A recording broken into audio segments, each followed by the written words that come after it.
Hello, NCWIT community. This is Roya Edalatpour from the University of Texas at El Paso. I'm currently a junior majoring in electrical engineering, and today I'll be presenting some research that a group of graduate students and I have been conducting titled Impulse Oscillometry Improves Discriminative Capacity of the Detection of Asthma in Anglo and Hispanic Children. Now, asthma is one of the most chronic respiratory conditions prevalent in the American population, particularly the pediatric population, children between the ages of 5 and 17. Over 7 million American children are affected by asthma, and in addition to that, a large majority of the El Paso, Ciudad Juarez, Mexico population, which is the borderland region that UTEP is located on, is affected by asthma. And we were actually funded by the National Institutes of Health by a grant titled Borderland Asthma Research Grant in order to conduct this study because it is such a prevalent health issue. We were looking at different alternatives to asthma detection. Current asthma detection is conducted through a device called the spirometry system. Spirometry basically requires the patient to undergo heavy breathing maneuvers in order to give readings of whether a patient is asthmatic or not. This is not very friendly. It's not very child-friendly when you're working with the pediatric population. And in addition to that, it's very invasive. So oftentimes, it leaves a child's developing lung system with more damage than good, just in order to be able to detect whether or not that child has asthma. So the impulse oscillometry system is an alternative device to detecting asthma. It is able to detect 4 different stages of the disease progression with a high degree of specificity and sensitivity. And our team has actually conducted previous work which was able to produce a perfected circuit model of the lungs. And basically, the way that this circuit works is that it represents the lungs using respiratory impedance with 2 components, resistance and reactance. Now, resistance is basically modeled through dilated airways. So basically, when a patient is asthmatic, their airways are obstructed and dilated. So the more dilated their airways are, the higher the resistance value is. And the other component that we're measuring in our respiratory impedance is reactance. So the impulse oscillometry system actually works by exerting different frequencies between 5 to 20 hertz on the patient's respiratory system and looks at the response of their lungs.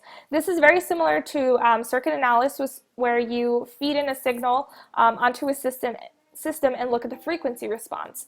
So when we're looking at the reactance component of the lungs, we're looking at, after we exert a pressure on the lungs, how does the system react? This can actually be modeled using capacitors within a circuit. So we perfected the circuit model, and using this device, we were able to look at 112 different patients over a period of 2 years, all between the ages of 5 and 17, Anglo and Hispanic children within the El Paso region, to see whether or not we could use our circuit model and look at different model parameters in order to detect asthma very accurately and specifically. So we conducted this study between the years of 2006 and 2008 at Western Sky Medical Research Clinic. We did have a PI on the project, so he was looking at the different diagnoses that the device was providing in order to ensure their integrity.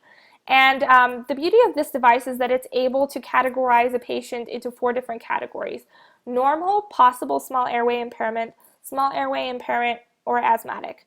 And this is definitely very revolutionary as opposed to its counterpart, spirometry, because spirometry can either tell you whether the patient is asthmatic or not, but it can't classify them into any of the other development of the disease stages.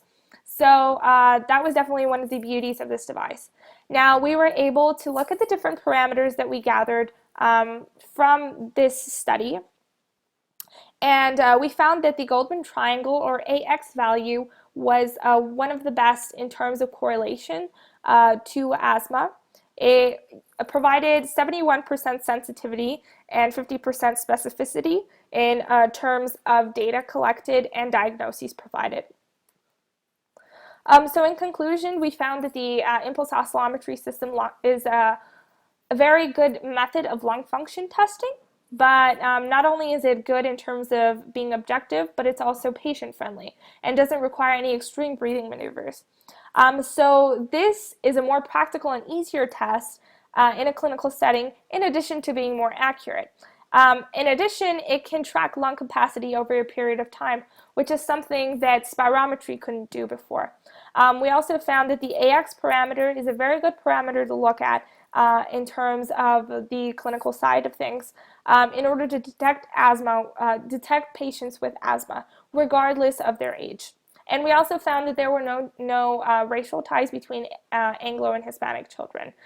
So both racial groups or ethnic groups were prone to asthma at the same level. So future work or basically current work that we're working on, this is the next step of our work, is looking at creating 3D visualization models of patient data. And what we're planning to do with this is to develop a full-blown software package for clinical use. We've actually currently already started working on it. We do have a 2D software package already put together.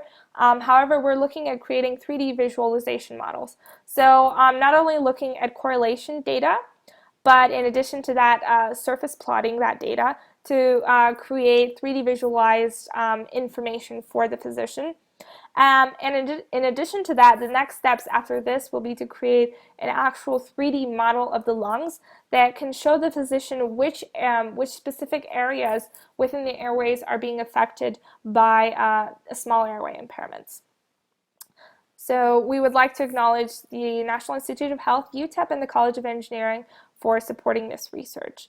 Thank you very much for listening to my presentation.